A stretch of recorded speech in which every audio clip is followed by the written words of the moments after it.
Elavally saint Antony's ദേവാലയത്തിൽ ഇടവക മധ്യസ്ഥനായ വിശുദ്ധ അന്തോണീസിന്റെ ഊട്ടുതിരുനാൾ ഭക്തിസാന്ദ്രം. തിരുനാൾ ദിവ്യബലിക്ക് രാമനാഥപുരം കത്തീഡ്രൽ പള്ളി അസിസ്റ്റന്റ് വികാരി ഫാദർ മെൽവിൻ ചൊവ്വന്നൂർ മുഖ്യ കാർമ്മികത്വം വഹിച്ചു. ഫാദർ ലിവിൻ കുരുതുകുളങ്ങര തിരുനാൾ സന്ദേശം നൽകി. തുടർന്ന് നടന്ന പ്രദക്ഷിണത്തിൽ നിരവധി വിശ്വാസികൾ അണിനിരന്നു.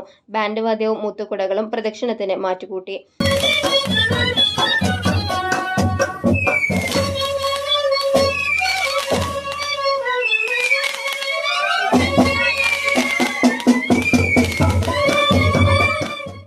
പാരിഷ് ഹാളിൽ നടന്ന നേർച്ചയൂട്ട് ആശീർവാദവും വിതരണോദ്ഘാടനവും വികാരി ഫാദർ ഫ്രാങ്ക്ലിൻ കണ്ണനായ്ക്കൽ നിർവഹിച്ചു.